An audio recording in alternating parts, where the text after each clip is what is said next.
So I saw The TV Glow.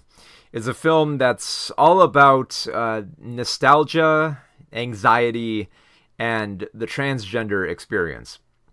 So as an A24 film, uh, it feels like this film should be it would feel like this is the type of film that I would love on paper, because I love the way that it's set up, and I love the style of it as well, because like the whole premise is all about, like growing up in 90s suburbia and, having like and feeling like you don't quite fit in, while also having hazy memories of the past that seem better in your mind than they do in the present. So like it would feel like I think for a lot of millennials, this film is going to speak to them on a very crucial level, especially for those who grew up watching Nickelodeon and stuff like Are You Afraid of the Dark, and stuff like The Secret World of Alex Mack and Adventures of Pete and Pete. This film is going to speak directly to you on that level. And to some degree, it did to me too, because like there's a lot of familiar emotions and sensations that I felt in this. It was like, oh yeah, I remember, what it felt like, to be like an outsider on this level, and obsessing over this one TV show. So yeah, I was kind of intrigued by the setup for this film, and especially with how and how it relates to like the transgender experience, especially for focusing on someone who feels like they might have missed the boat and didn't quite have, someone there to support them, and kind of like relied on the comfort of TV horror to do that. Which I know, like, I've listened to like the Q&A with the director, and she has stated that, yeah, that it came from a bit of a personal place there. So the premise is that Owen, who is initially played by Ian Foreman, a child actor, and then later by Justice Smith. Owen is a kid who is struggling to find himself and assert his independence. And he becomes obsessed with this TV show that's on not quite late at night, but late enough just for his bedtime on this young adult network, not unlike Nickelodeon. It's a scary show called The Pink Opaque, which is about two teenage girls who form a bond, and apparently they fight monsters that come about in their neighborhood. So it seemed like an intriguing TV horror. And he quickly gravitates towards Maddie, played by Bridget Lundy Payne. And Maddie is just kind of like that intimidating kind of older girl who would watch like that type of show and be really obsessed with that. And you kind of wanted to, and if you were like a younger kid and you saw an older kid like that, you kind of had like this infatuation with wanting to form a friendship with them over this TV show, which I'll admit, but maybe I'm getting a little bit too personal here, but I did kind of have that feeling. Like I did see like older kids watching stuff like Clarissa Explains It All, and perhaps more like it would make sense for like more adult stuff like Tales from the Crypt. And I was like, oh, do you watch that show? I want to watch that show too. So Owen and Maddie kind of form this relationship, which it feels like they need, because they both come from homes where it feels like they're not getting like the attention and the love that they need, because Owen comes from a household where there's just like kind of like this quiet judgment constantly on Owen, where he feels like he can't express himself.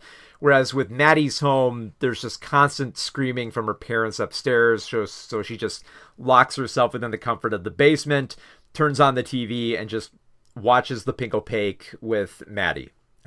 Maddie watches it with Owen. So they connect on that level. But then like time passes in this. So like we get like years skip by here, and we watch as Owen and Maddie kind of like gravitate apart a little bit, while Owen is still like obsessed with thinking about this TV show. And it's only later revealed, like, when more time passes and Maddie kind of like disappears off the map, that she comes back into Owen's life, and she says like, look, I think there's something more to The Pink Opaque. I think it's more reality based than we realize, and that there's a part of yourself that you need to dig out from this television show. And like the thing is, like this type of direction, it's like there's very much a David Lynch inspired aspect to it, particularly within the sequence where Owen and Maddie meet up later in a bar to discuss like what they remember about the pink opaque.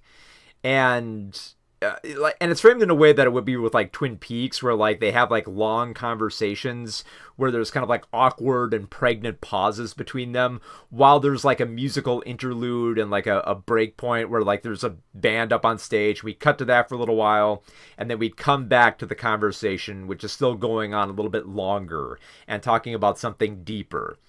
But my problem with it, with not just the scene, but I think like the entire film, is that it's more or less stressing one point about like Owen's character, about him like struggling to embrace that, you know, that he's a woman and that he has to like embrace that part of himself for being transgender, which becomes like very obvious, like even before that scene where like, you know, Maddie is forcibly pushing Owen more and more into remembering the pink opaque and recognize as part of his identity.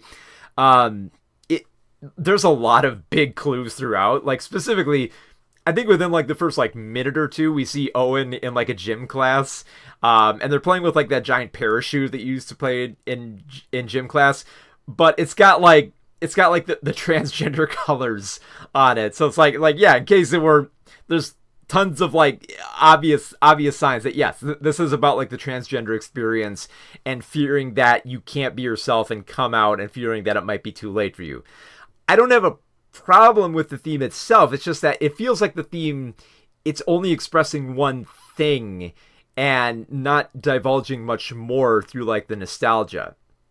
Because like I said, like Lynch would put in pregnant pauses where there's clearly more going on than just like the one thing that the characters are talking about.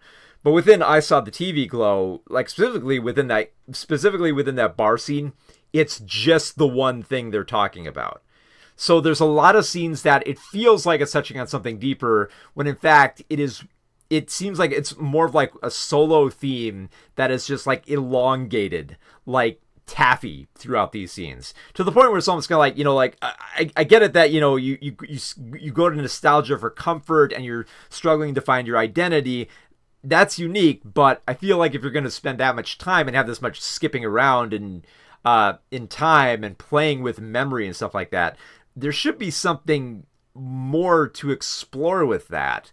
And it feels like it just kind of like settles on that aspect of nostalgia, especially with there's a lot of other inspirations from David Lynch. Like at one point, I don't know how much of a spoiler this will be, but at one point in the film, there is a cameo from the two actors who played Pete and Pete on The Adventures of Pete and Pete. And they just show up out of nowhere, just on the streets. That Owen comes out of his house and he just looks at them. We're looking at them, and we're seeing like these, you know, young adult actors from like a Nickelodeon show just standing there in suburbia, like disarmed from what they used to be, and showing how, you know, kind of like, you know, how like they're, you know, like how we're all aging and we can't go back to that aspect of nostalgia. It's very much akin to what like David Lynch did with like Twin Peaks in The Return, within like the final episode of the series, where like they go to the Laura Palmer house and they have the real life resident of that actual house like come out. So it's kind of like that meta nature of like recognizing what's going on here. But while I think it's intriguing to show like the bleeding of reality within Twin Peaks, within I Saw the TV Glow, it just feels like, you know, like they're just holding up like the mirror and say like, yes, this is the nostalgia here. And it's more just kind of like recognizing like, oh, okay, yeah, Pete and Pete, I get what it's trying to say here. It's talking directly to those of us who grew up on Nickelodeon, and we sought comfort in it, and it's probably much better in our minds than it is when we watch it now. I did love that aspect of the film where Owen goes back and watches the pink opaque, and all these visions he has where like the monsters look creepy and grotesque.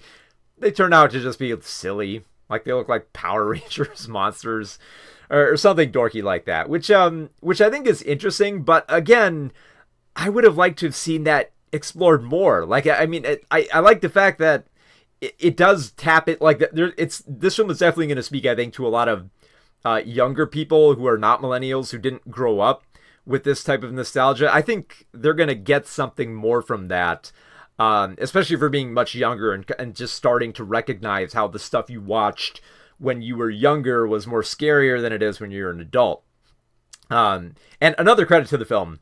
It sounds like I'm dogging on the film, but I actually really do like aspects of it.